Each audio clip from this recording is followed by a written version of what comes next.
Bonjour à tous, c'est le Footix. On se retrouve pour l'épisode 4 de la série Qui ira en Europe la saison prochaine.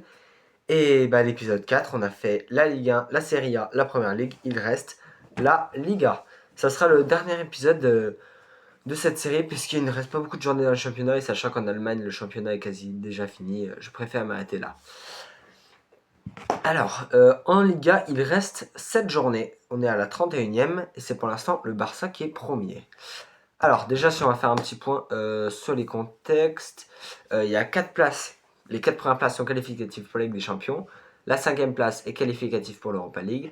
Et la 6e place est qualificative pour les barrages de Conference League. Et le gagnant de la Coupe du Roi, qui je parlerai plus tard, a une place pour l'Europa League. Et bah, je vous ai tout dit. C'est parti.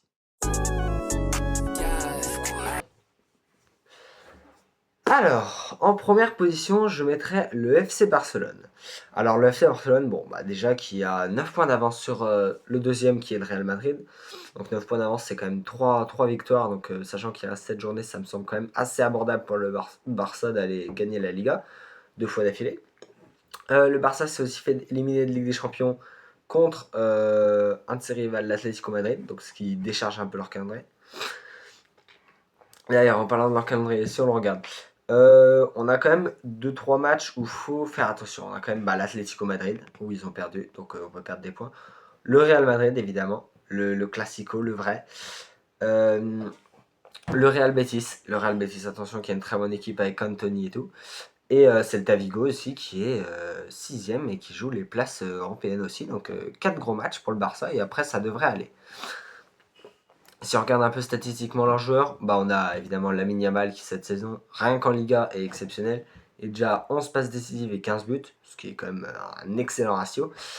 Et Ferran Torres aussi, contre toute attente, que c'est pas mon joueur préféré, mais apparemment il marque en Liga et déjà une passe D et 14 buts, donc c'est vraiment pas mal pour Ferran Torres.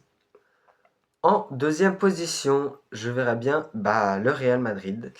Saison assez compliquée pour le Real Madrid, saison très compliquée puisqu'on repart sur une saison blanche. Après s'être fait éliminer par une D2 en Copa del Rey, la Liga ils sont deuxième justement et je pense que ça va pas le faire. Défaite en Supercopa de l'Espagne contre le FC Barcelone, leur rival, et éliminé de Ligue des Champions par le Bayern Munich il y a une semaine justement. Et ben pour moi, le Real Madrid continuera sur sa lancée et ira encore une fois perdre le titre en Liga. Ouais, c'est une saison blanche. C'est une saison blanche. Alors que l'année dernière, on pouvait pas tout à fait dire saison blanche parce que on avait le trophée des champions entre le vainqueur de la Ligue des champions de l'Europa League qu'ils avaient gagné. Mais cette année, on peut parler de saison blanche parce que c'est saison blanche pour le Real Madrid. Alors, si on parle de leur calendrier qui est quand même assez dur, hein, parce qu'on a quand même le Real Betis, le Barça, Séville et l'Atlético Bilbao. Ouais, j'allais me tromper avec l'Atlético Madrid, mais non, c'est l'Atlético Bilbao. Et ils sont aussi éliminés de LDC, ce qui décharge un peu leur calendrier, qui était quand même déjà très difficile. Donc ce qui laisse à Barcelone quand même une bonne marge d'avance sur le Real Madrid. Si on doit parler statistiques, Mbappé cette saison qui est déjà à 4 passes décisives et 23 buts. Les stats c'est rien qu'en Liga, je vous précise. Donc 23 buts, c'est le meilleur buteur du championnat. Et pour moi j'ai choisi Valverde qui a 7 passes décisives et 5 buts, qui est pour moi le poumon du club. Ce mec, il est capable de jouer partout, milieu de terrain, défenseur, attaquant, pointe. Tu peux même le mettre gardien, je pense qu'il réussira. Donc ouais, pour moi, Valverde, c'est un des poumons du club. Et pour moi, ils feront deuxième. En troisième position, c'est un changement. Le premier, pour moi, ce sera l'Atlético Madrid. L'Atlético Madrid d'Antoine Griezmann. Alors, l'Atlético Madrid qui est qui est le seul club espagnol, le dernier représentant espagnol en LDC, après avoir battu le FC Barcelone.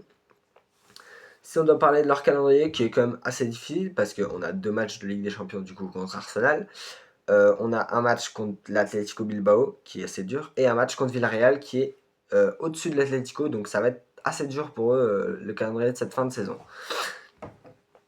Comme j'en parlais tout à l'heure, la défaite en finale de Copa del Rey contre la Real Sociedad, qui fait mal, parce qu'on aurait aimé voir j'aurais aimé voir Grezou soulever un trophée.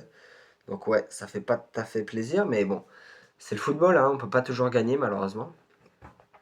Si on doit parler statistiques, moi j'ai choisi Alvarez qui est déjà à 8 buts et 4 passes décisives cette saison en Liga. Et Antoine Griezmann pour ses derniers matchs, ses derniers mois, il lui reste 2 mois à peu près, qui est déjà à 6 buts et une passe D avant de s'envoler aux États-Unis pour Orlando. Ouais, ça fait mal. Quand c'est ton joueur préféré, ça fait mal, mais bon, c'est comme ça. Il a 34 ans. On espère qu'il sera appelé pour la Coupe du Monde, hein, mais bon, ça va être dur quand même. En quatrième position, je verrai bien le Villarreal. Alors, Villarreal qui est un peu une surprise parce que on les attendait pas là, mais ils ont une très très bonne équipe avec des joueurs comme Miko Tadze, Pape Gueye, donc une très bonne équipe.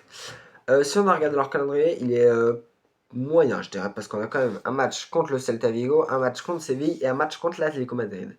Donc la moitié de leur calendrier est difficile. Mais je pense que ça va le faire, même si je les vois bien perdre leur dernier match contre l'Atlético Madrid, ce qui leur fait perdre des points et donc la troisième place. Mais ils iront quand même en Ligue des Champions pour moi.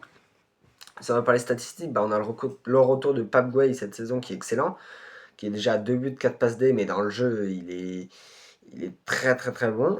Ouais, c'est vraiment un acteur majeur de la montée en force de Villarreal. Et on a aussi Miko Tadze qui est déjà à 9 buts et 5 passes D. Donc lui aussi qui s'est fait virer de Lyon mal proprement et qui est vraiment en train de faire une bonne saison, même si je sens qu'il peut faire encore mieux. C'était les 4 premiers en LDC, maintenant on passe à l'Europa League. En cinquième position, je verrai bien le Real Betis, qui a un calendrier assez difficile, le Real Betis, après s'être fait éliminer d'Europa League. Il leur reste quand même un calendrier assez dur. Le Real Madrid, le Real Sociedad et le Barça.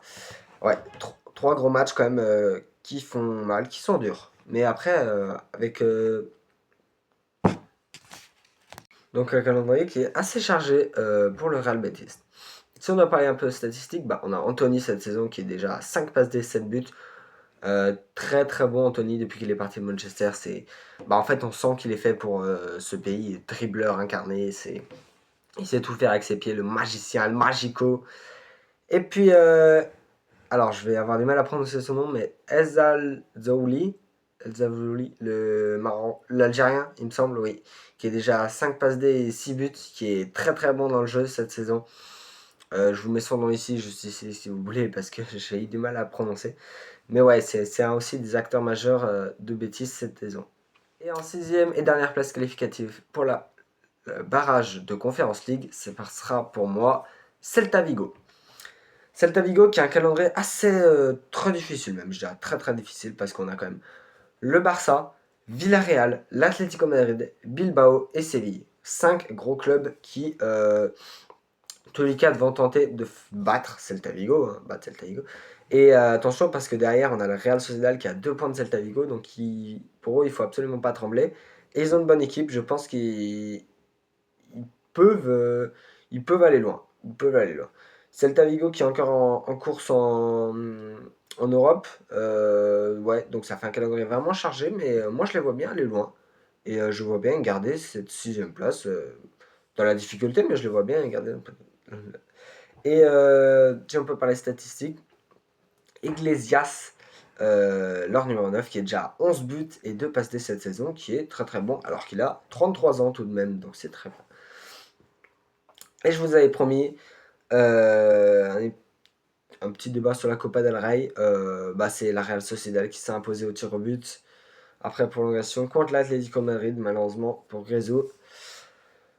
Voilà, donc la Real Sociedad qui l'année prochaine normalement sera en Europa League avec cette victoire en Copa del Rey.